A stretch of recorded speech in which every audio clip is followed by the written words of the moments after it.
Ya, awalnya ya. Awal sampai akhir.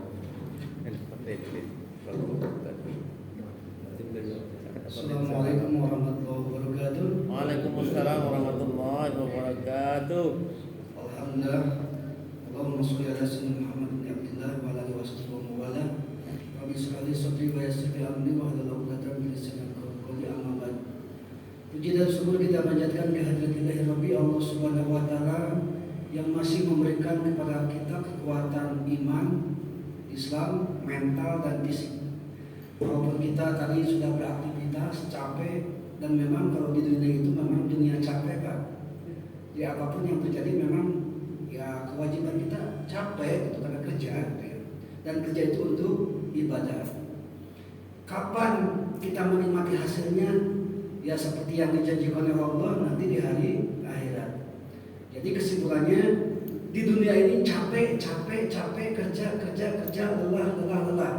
Bukan panen bukan. Dan panennya nanti insya Allah di akhirat. Umumnya logikanya itu pasti kerja dulu baru gajian. Pasti kerja dulu baru upah.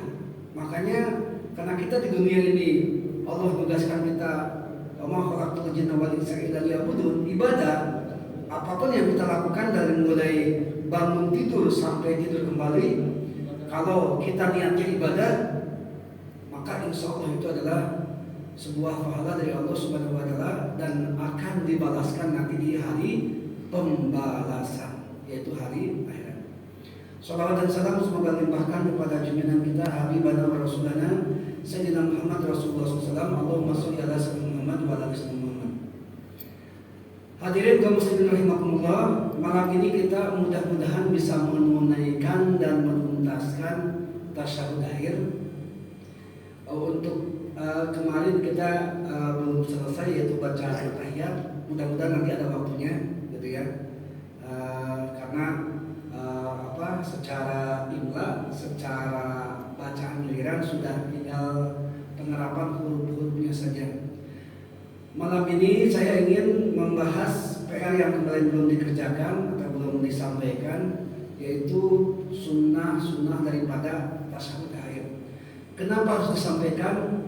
Karena salah satu syarat sholat alla ya'taqida fardun min furudis sholah as-sunnah. Tidak sah sholat kalau kita menyangka hal yang kita lakukan ini sunnah, atau hal yang kita lakukan sunnah kita nyangka wajib, itu tak sah. Jadi kita harus tahu mana wajib, mana rukun, mana sunnah. Seperti mengangkat telunjuk, sunnah atau wajib, kan begitu. Atau misalnya kita salam ke kanan, nengok ke kanan, itu sunnah atau wajib. Nah itu yang harus kita ketahui hari ini atau malam ini. Kita langsung saja, bismillahirrahmanirrahim. Masih tasyahud akhir, yaitu sunnah daripada tasyahud. Yang pertama, saya langsung rangkum aja banyak karena sunnah itu terlalu banyak, belasan sampai puluhan, kita rangkum saja. Yang pertama, bila tasyahud awal sunnah iftiras. Iftiras kemarin sudah dijelaskan, kaki kiri menjadi hamparan, kaki kanan itu ditegakkan. Jadi pantat ditahan oleh kaki kiri ya. Yang kedua, bila tasyahud akhir tapi niatnya sujud sahwi, itu juga sama iftiras, sama yang pertama. Jadi kalau Bapak niat mau tahiyat akhir terus niatnya mau sujud sahwi, maka itu disunahkan iftiras. Jadi seperti duduk di antara dua sujud atau seperti tahiyat awal. Yang ketiga, bila tasyahud akhirnya tidak ada niat apa-apa, langsung salam, normal ya, maka itu duduknya sunnah tawarruk. Bisa dipahami apa ya? Dia ada 3. Cara duduk tawarruk itu ada 2 cara. Duduk tawarruk, duduk tahiyat akhir itu maksudnya. Yang pertama, wa idza jalasa fi rakaatil akhirah, apabila duduk tahiyat akhir atau rakaat terakhir, qaddama rijlahu yusra wa nasaba pertama cara duduknya, kaki kanan ditegakkan, jarinya dilipat menghadap kiblat, terus kaki kiri dikeluarkan antara paha dan betis. Kita udah biasa ya, tak usah dijelaskan lagi, itu duduk atahiyat akhir. Itu cara yang pertama, dan itu yang sunnah. Yang kedua pernah dilakukan oleh Nabi juga. Hadis yang diriwayatkan oleh Jubair bin Awam. Karena Nabi Shallallahu Alaihi Wasallam idza qa'ada bis shalah, apabila beliau duduk sholat, ja'ala qadama yusra baina fakhrihi wa saqihi wa farasa qadamahu yumna Jadi menurut hadis yang diriwayatkan oleh Jubair bin Awam, untuk cara yang kedua itu boleh kaki kanan farosa diginikan, Pak. Nah gitu. Ada yang begini, ada yang begini. Itu diperbolehkan. Tapi yang sunnah yang tadi, yang pertama. Nah gitu ya. Itu untuk cara duduk tawarruk. Yang keempat, silakan tak apa-apa nanti pas menjelaskan di apa, kalau kurang jelas boleh disampaikan. Yang keempat, tangan kiri menempel di paha lurus dengan lutut. Tangan kiri menempel di paha lurus dengan lutut. Berarti jari-jarinya itu lurus dengan lutut gitu ya. Kalau misalnya tidak nyaman, silahkan Bapak ambil nyamannya. Yang terpenting ada keselarasan atau garis lurus antara tangan dengan paha kiri. Nah itu apa ya? Yang selanjutnya nomor 5, tangan kanan, tadi kan tangan kiri. Nah sekarang nomor 5, tangan kanan dilipat. Apa yang dilipat? Ada 3. Yang pertama jari tengah, yang kedua jari manis, dan yang ketiga kelingking. Berarti gini ya, ini belum selesai. Selanjutnya jempol di bawah telunjuk, begini Pak. Jempol di bawah telunjuk. Ini belum ngangkat nih, belum. Jempol di bawah telunjuk, gitu ya. Itu cara yang pertama. Cara yang kedua, jempol itu nempel di apa? Di apa nih? Jari tengah. Nah itu. Ada 2 cara, ada di bawah telunjuk. Jadi ini belum mengangkat. Kalau belum mengangkat, ini posisinya begitu gini. Bisa begini, bisa begini. Ini belum mengangkat ilallah belum. Nah, itu sunnahnya. Selanjutnya usahakan posisi itu membentuk angka 53. Hadisnya adalah An Ibnu Umar anna Rasulullah SAW idza qa'ada fit tasyahhud, ketika Rasulullah duduk dalam tasyahud, wa wada'a yadahu, ini tasyahudnya tasyahud awal dan tasyahud akhir. Wa wada'a yadahu yumna bi rukbatayhi al-yumna wa aqada salasata khamsina, dan jarinya membentuk 53.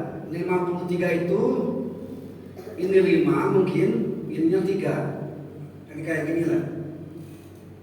Nah gitu. Itu sunnahnya. Jadi ada 2, bisa jempolnya di bawah telunjuk, bisa jempolnya dengan jari tengah. Ini posisi telunjuk belum ngangkat, belum. Sebelum ilallah ya. Itu sunnah yang kelima.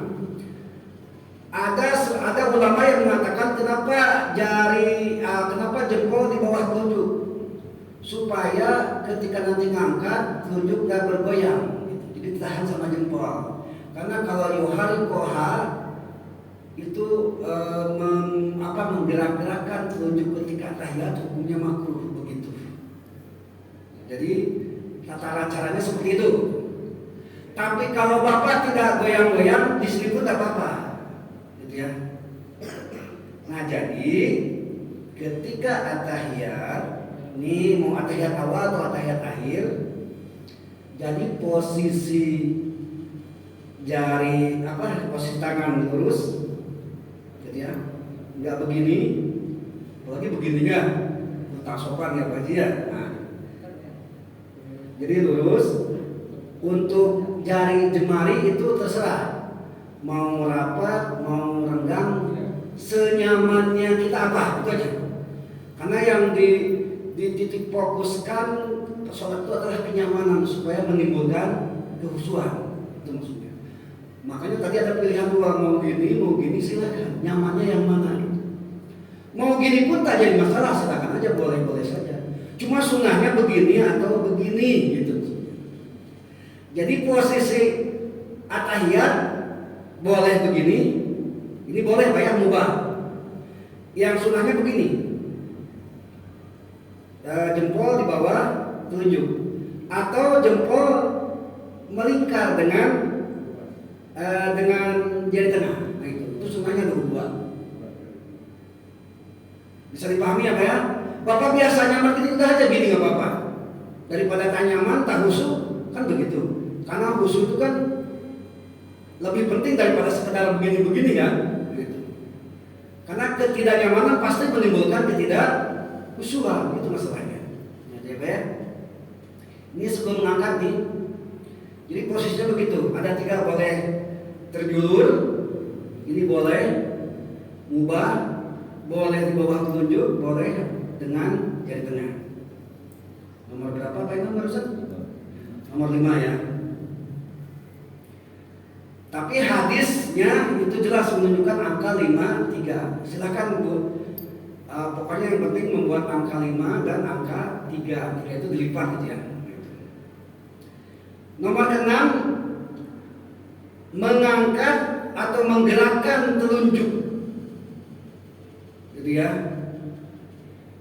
Mengangkat atau menggerakkan telunjuk, bukan menggerak-gerakan tapi menggerakkan, beda. Yuharibuha, menggerakkan, yukabbiru biqauli Allahu Akbar, mengangkat tangan takbir. Nggak mungkin kan Allahu Akbar, kan nggak mungkin gitu.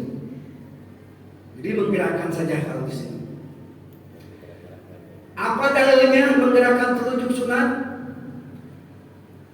Inna anna Nabiya sallallahu alaihi wasallam kana yasiru bi asabihi idza da'a la yuharibuha. Sesungguhnya Nabi Muhammad SAW menggerakkan telunjuknya, ya, menggerakkan telunjuknya, wala yuharikuha, dan beliau tidak menggerak-gerakannya. Jadi ketika digerakkan dah standby. Cara menggerakkannya,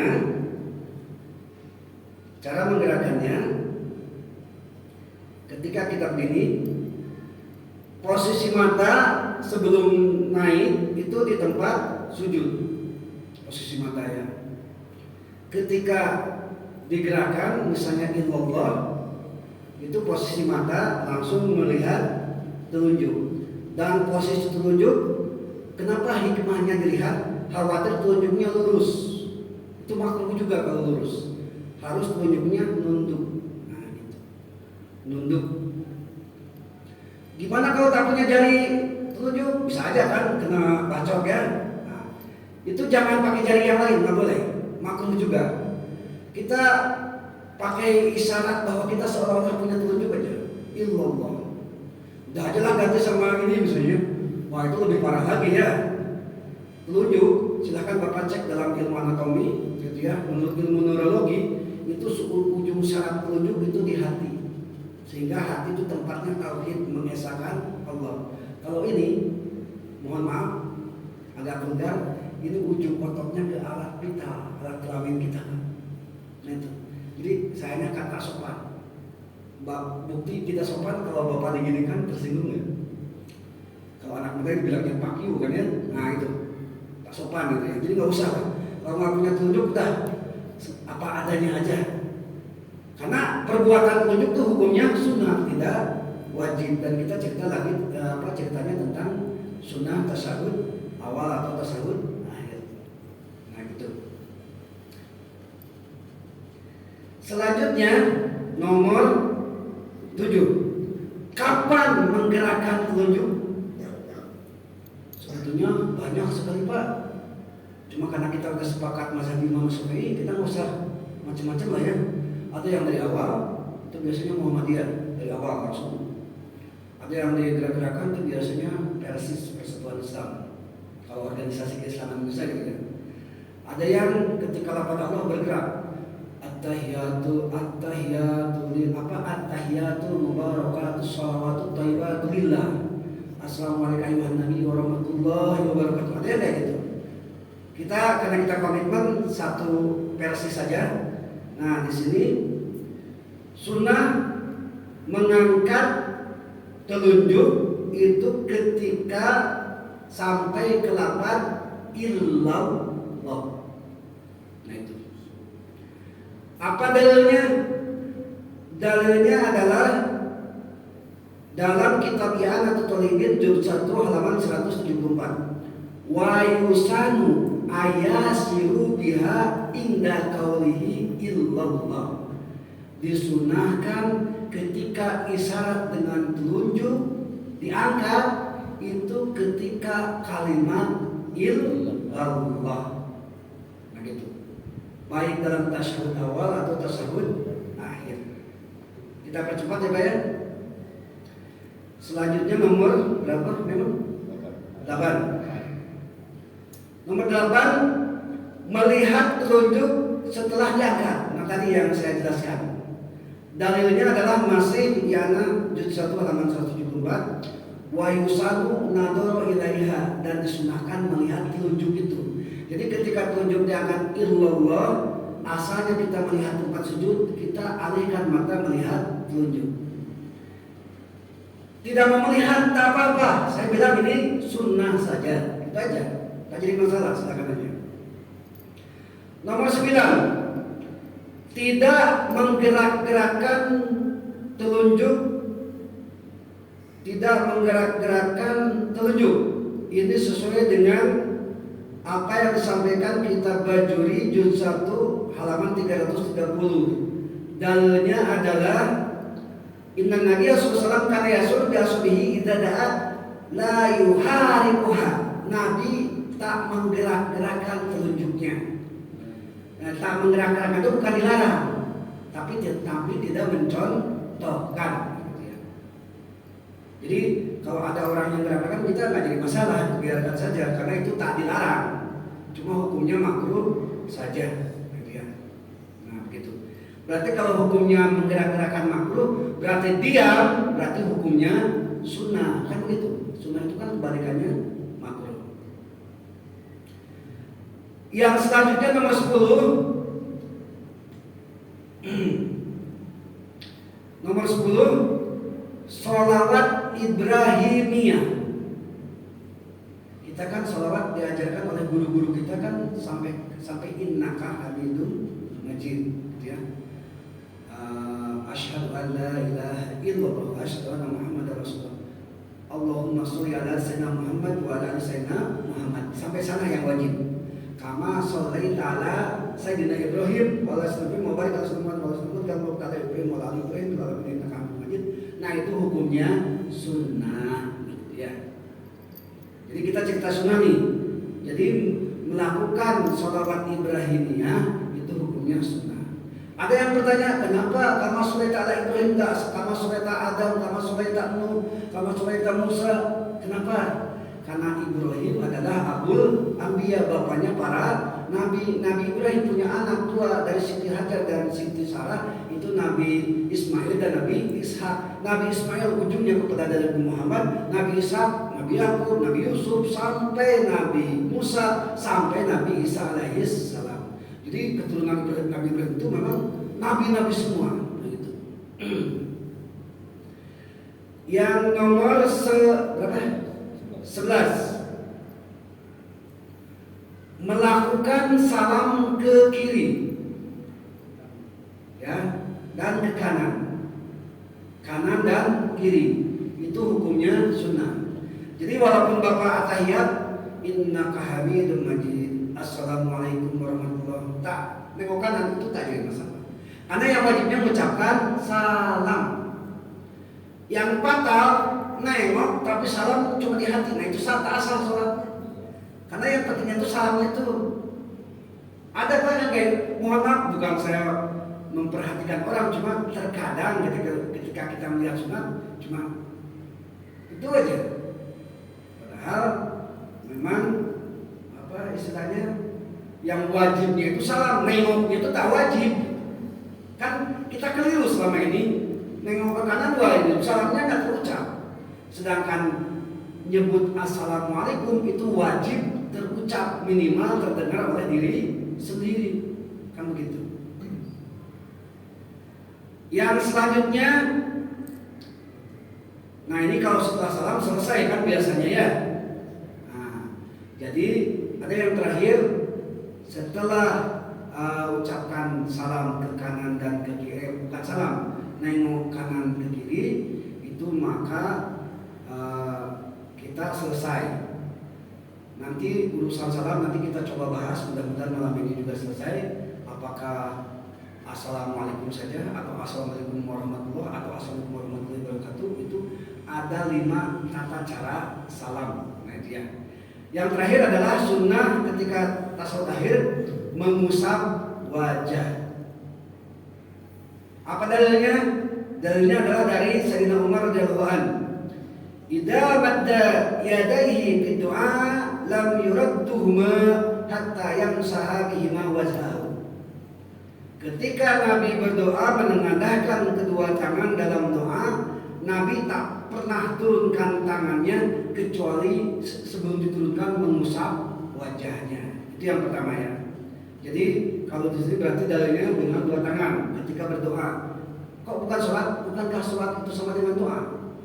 Waduh, tak puas dengan hadis itu, kita ambil satu lagi hadis. Hadisnya adalah hadis dari Anas, termaktub dalam kitab Al-Azkar halaman 69. Karena Rasulullah SAW idza qada sholatahu, ketika Nabi selesai sholat, gitu ya, masha wajahu, Nabi mengusap wajahnya. Nah itu sudah jelas. Ketika Nabi selesai sholat, Nabi mengusap wajahnya. Nah, jadi sunnah mengusap. Ada orang yang mengatakan tak mengusap itu tak dicontohkan. Ya kalau di sini menurut riwayat dari Anas bin Malik radhiyallahu anhu ternyata Nabi mencontohkan. Wallahu alam, saya belum meneliti hadisnya tingkatannya apa. Yang jelas itu untuk sementara kita nyatakan sebagai sunnah karena ada keterangan yang akan 2 lagi. Itu adalah sunnah-sunnah daripada tasyahud awal dan tasyahud akhir. Hadirin kaum muslimin rahimakumullah, setelah bacaan tasyahud kita apa? Sholawat, gitu ya. Nah sekarang yang jadi masalah apakah kita mau atahiyat dulu atau sholawat dulu? Karena dua-duanya wajib. Silakan Pak. Saya perlu kesepakatan dulu. Sholawat dulu lah ya.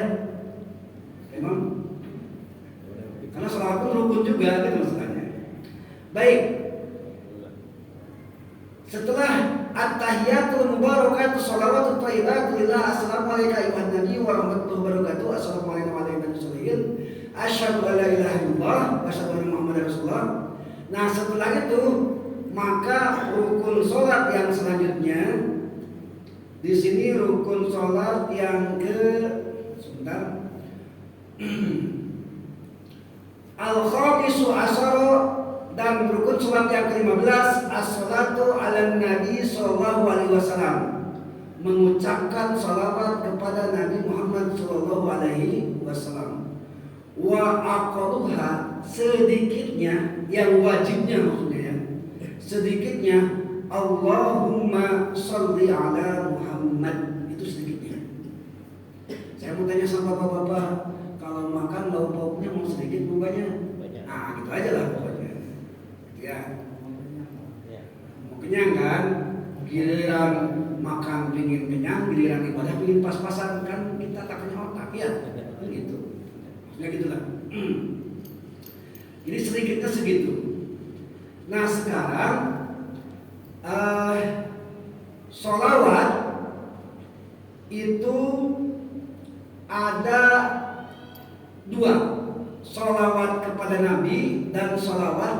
keluarga Nabi.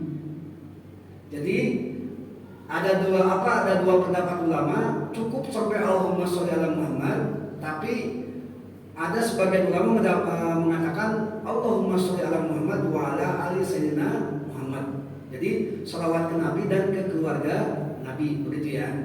Itu yang wajibnya. Bapak mau pilih yang mana? Silakan. Kalau saya mendingan paket lengkap daripada paket kurang, itu aja pokoknya. Baik. Apa dalilnya? Dalilnya adalah hadis Muslim nomor 317 dari Abu Mas'ud. Fa kaifa tusalli alaika idza nahnu shalaina alaika fi sholatina? Ya Rasul, bagaimana caranya kami bersolawat ketika kami at-tahiyat-akhir, begitulah bahasanya. Kata Ibnu Mas'ud nanya kepada Nabi Muhammad sallallahu alaihi wasallam. Apa kata Nabi? Qala, Nabi berkata, "Qulu, katakanlah oleh kalian wahai sahabat, Allahumma sholli ala Muhammad wa ala ali Muhammad." Nah gitu. Itu kata Nabi. Nah mungkin Nabi ngomong gini, "Qulu Allahumma sholli ala sayyidina Muhammad." Mungkin Nabi ngomong gitu. Ya. Ibaratnya Pak RT, panggillah aku RT. Mungkin. Bang, mungkin saya, atau mungkin langsung disebut nama, kan gitu. Tapi kalau kita sebagai umatnya, masa iya Nabi Muhammad nggak pakai predikat, kan gitu. Pak Haji, kalau saya langsung ngomong nama, pasti dia dianggap tidak sopan kan. Apalagi kalau sama anak-anak misalnya, weh anu misalnya, nyebut Haji, saya tak berani kalau pakai nama gitu ya, apalagi orang tua. Kita saja sama orang tua pasti pakai bapak, pakai ibu, pakai apa aja kan gitu. Tata kesopanan ada, kita pakai kakak, pakai adik, pakai apa kan. Masa iya dengan Muhammad, Allahumma sholli ala Muhammad, kesannya kayak nggak sopan gitu ya kita sebagai umatnya. Nah itu maksudnya. Maka ada sebagian ulama yang mensunahkan memakai sayyidina. Tapi kalau Nabi pakai sayyidina tak mungkin. Misalnya saya mendapat gelar SAG, panggillah saya Ron SA. Nah mungkin, sombong itu namanya. Tapi ketika Bapak bilang Ustaz, nah itu silakan. Kalau saya mengaku satu, kalau enggak, nah itu berarti sombong itu namanya. Kalau Nabi ngomong, katakanlah sholawat kepadaku Allahumma sholli ala sayyidina Muhammad, berarti Nabi tidak tawadu, kan begitu. Bisa dipahami ya Pak ya? Nah gitu ya. Jadi walaupun Nabi nyebut Allahumma sholli ala Muhammad, kita pakai kehormatan Allahumma sholli ala sayyidina Muhammad. Begitu. Baik. Nah sekarang dalil yang kedua jelas Al-Ahzab 56 ya. Apa dalilnya? Innallaha wa malaikatahu yusholluna 'alan nabi ya ayyuhalladzina amanu shollu 'alaihi wa sallimu taslima. Nah itu ya. Cuma ini ada pertanyaan kemarin Pak. Kalau malaikat sholawat wajar. Kalau kaum mukminin ya ayyuhalladzina amanu shollu kan gitu ya. Kalau mukmin sholawat wajar. Ini Allah sholawat gimana nih ceritanya? Kan gitu. Ini harus hati-hati ya Pak ya. Cara akidahnya gitu. Karena sholawat itu jamak dari sholat. Sholat itu artinya doa. Kalau malaikat doa, ada yang dimohon siapa? Allah. Kalau orang mukmin, orang Islam berdoa, ada yang dimohon kepada siapa? Kepada Allah. Nah Allah sholawat, memohon kepada siapa? Hati-hati akidah. Menurut tafsir Al-Wasid kayak Wahbah Al-Juhaili, jadi Al-Ahzab 56 itu ditafsirkan, dijelaskan dalam Al-Ahzab 33. Walladzi yusolli alaikum. Jadi maksud Allah itu sholawat adalah memberikan rahmat, gitu. Bukan Allah memohon.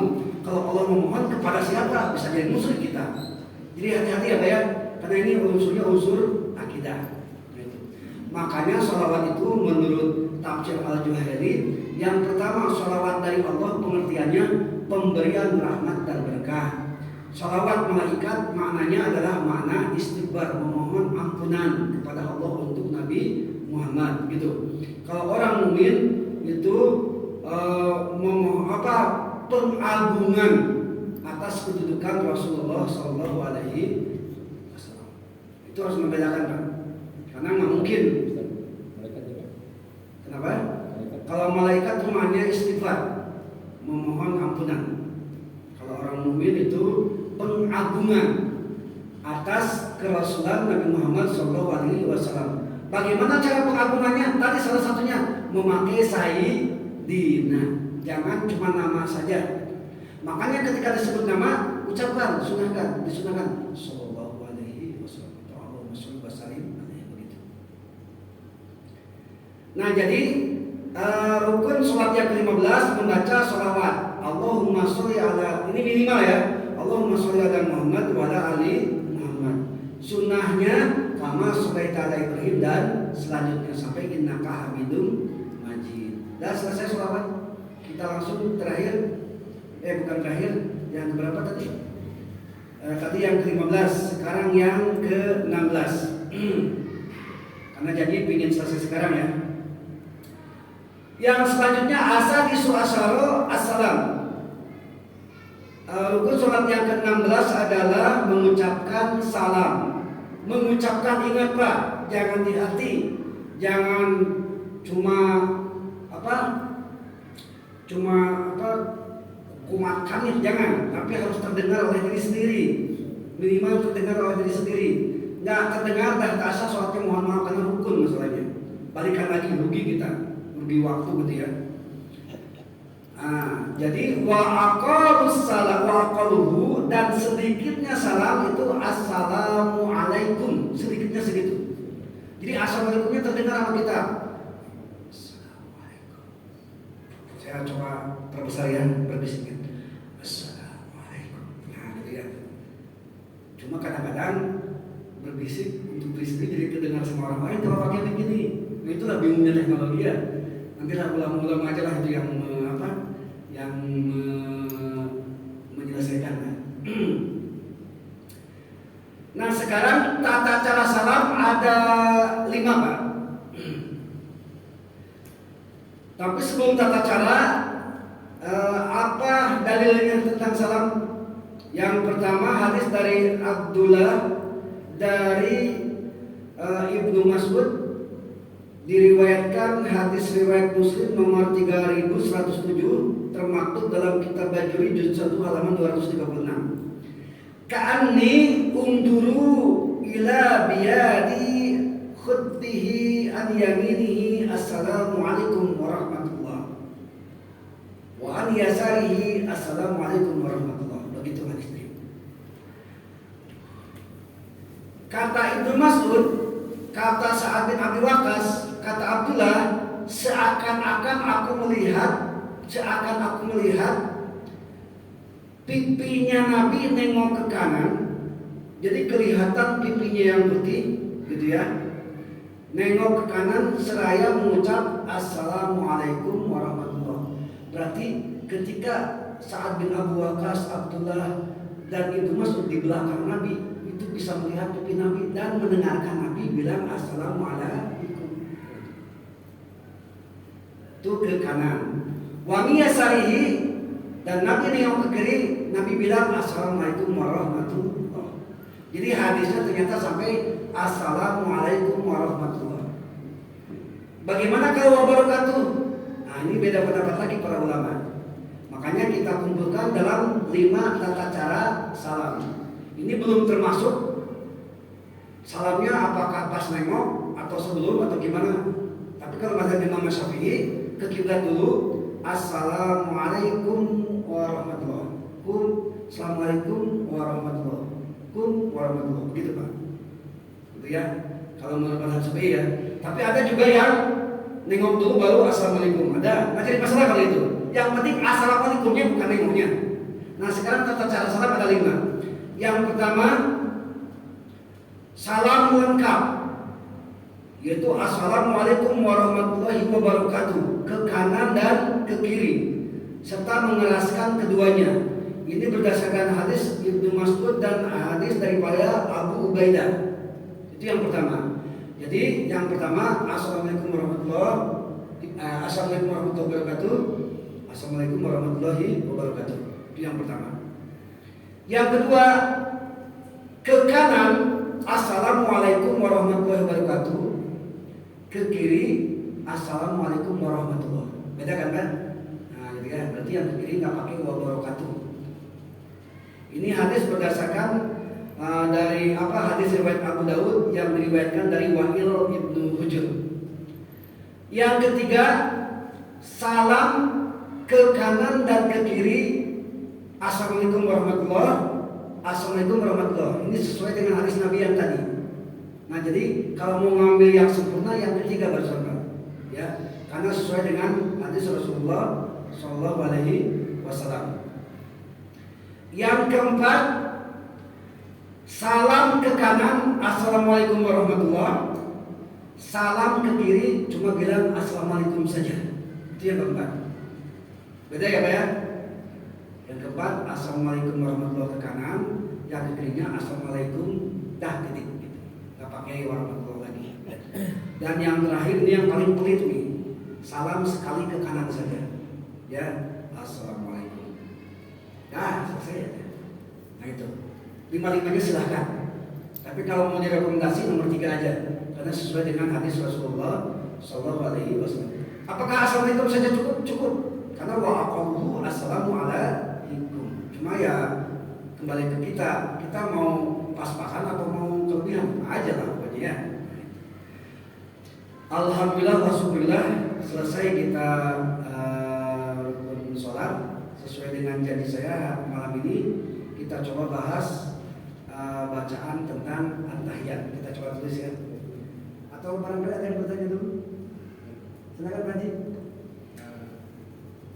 Bacaan salat apakah wajib dengan waktu at-tahiyatut alhamdulillah atau yang lain?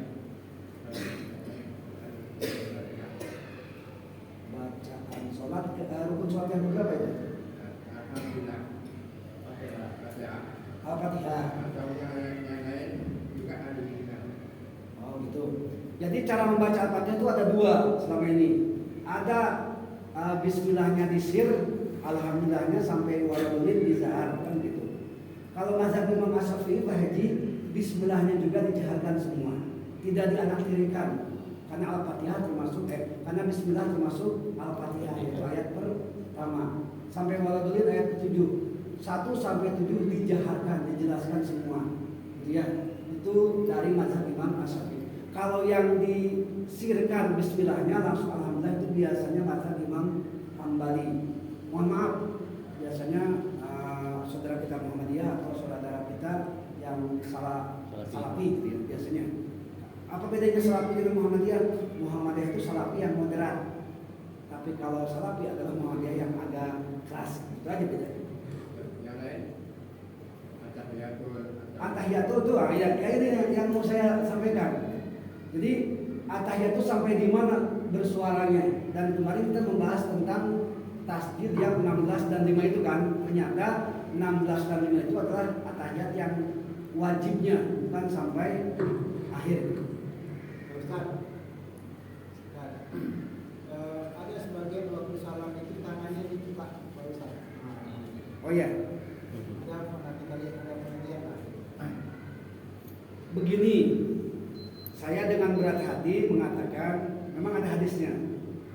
Jadi ketika Nabi Muhammad itu sholat, Nabi melihat ada salam itu contoh dari sahabat, kaum sahabi. Jadi Nabi tak pernah assalamualaikum membuka tangan, tak pernah. Tapi dicontohkan oleh sahabat Nabi. Tapi ujungnya sama Nabi ditegur. Jadi sama Nabi ditegur jangan dibalikan. Jadi kalau dilihat dari hukumnya, membalikan telapak tangan dari hadis Nabi, saya pun belum memeriksa hadisnya Pak. Apakah hadisnya dhaif atau hasan atau sahih, wallahu alam. Yang jelas sebagian ulama mengatakan makruh, sebagian ulama mengatakan mubah atau boleh. Cuma saya jujur aja sampai detik ini memang belum menemukan kesunahan membalikkan telapak tangan. Jadi saya tak berani memvonis. Dan Dan ingat, salam itu yang wajib assalamualaikum, yang bukan bolak baliknya, bukan nyengonya. Jadi saya kalau sunnah tadi bermasalahkan, mau sebetulnya kalau sudah sunnah, mau dikerjakan, mau tidak, mau apapun terserah. Yang penting jangan nyenggol rukun, itu aja intinya. Jadi saya belum menemukan apa ya, mohon maaf. Cuma pernah dengar hadis Nabi menegur sahabat, kenapa dibalikkan tangannya? Dan itu tidak sampai mengeluarkan hukum karena Nabi sebatas bertanya. Soalnya pernah saya dengar gitu kan, tapi kalau kita di ini kan bisa aja potong atau apa gitu, itu haram katanya. Karena kan kalau kita bertanya langsung kan dari situ. Ya, Dengan makanya berbeda. saya berani. Yang saya berani hanya bisa mengucapkan boleh dan makruh saja. Karena Nabi sebatas kepada sahabat, kenapa kau balikan tangan? Nanti teks hadisnya insya Allah minggu depan saya coba. Karena ada dalam kitab Al-Azkar ada masalah, ya, Al-Azkar ada masalah ketika membalikan tangan itu. Kita coba ya, at-tahiyatu berapa menit lagi? Mudah-mudahan cukup waktunya. Mudah-mudahan minggu depan kita bisa langsung tafsir ya.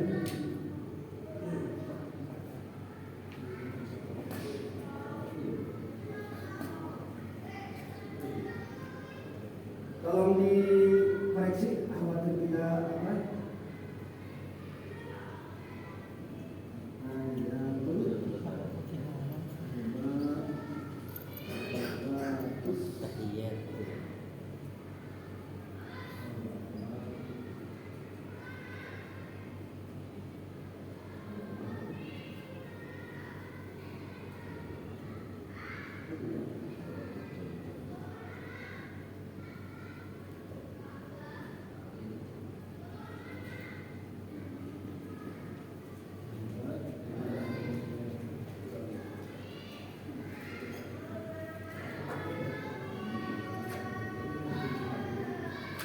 Karena saya jumpa paragraf. Ini paragraf pertama. Assalamualaikum.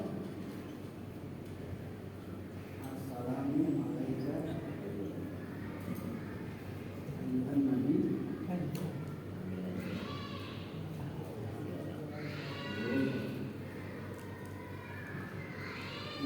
Nabi. Nabiyu. Warahmatullah.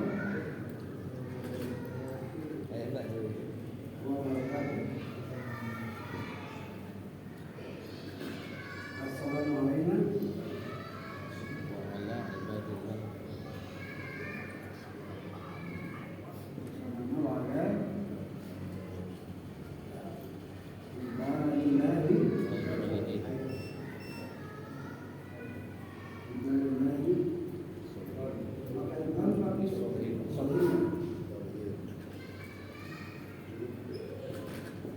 Ini paragraf yang ketiga. Paragraf keempat adalah ashabi.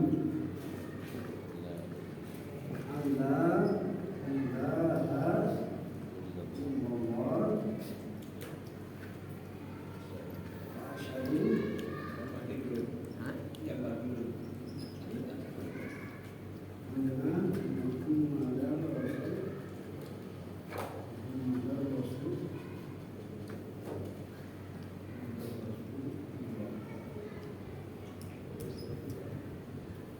baik.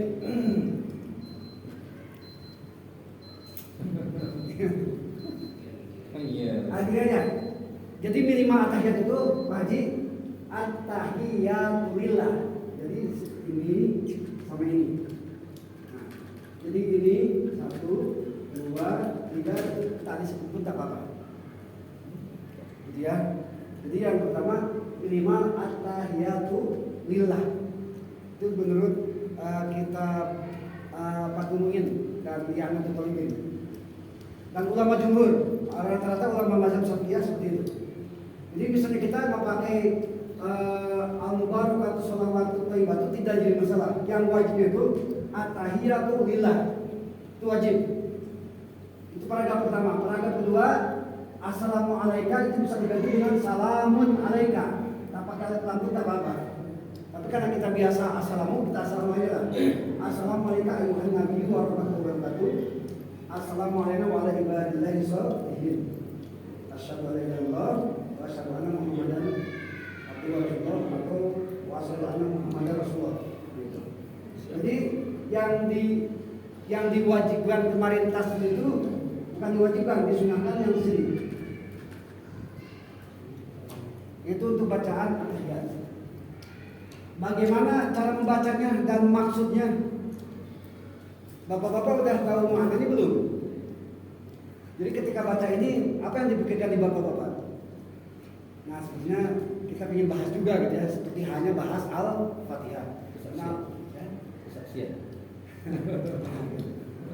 karena dah Kamu besar besar. Kamu besar. besok saya rencana tafsir nih udah lama. Tak apa-apa, kita tafsir ini aja ya. Baik, itu sementara ya. Jadi yang wajib itu at-tahiyatu lillah. Salamun alaika ayuhan nabi wa rahmatullahi wabarakatuh. Salamun alaina wa ala ibadil salihin. Asyhadu an la ilaha illallah wa anna Muhammadar rasulullah. Itu aja cukup. Tapi sekali lagi, kita mau pas-pasan mau lebih, itu aja. Udah yang paket lengkap aja. Nah, gitu. Hadirin kaum muslimin rahimakumullah, karena waktu sudah tidak mencukupi, tapi alhamdulillah kita sudah selesai melaksanakan sholat secara utuh.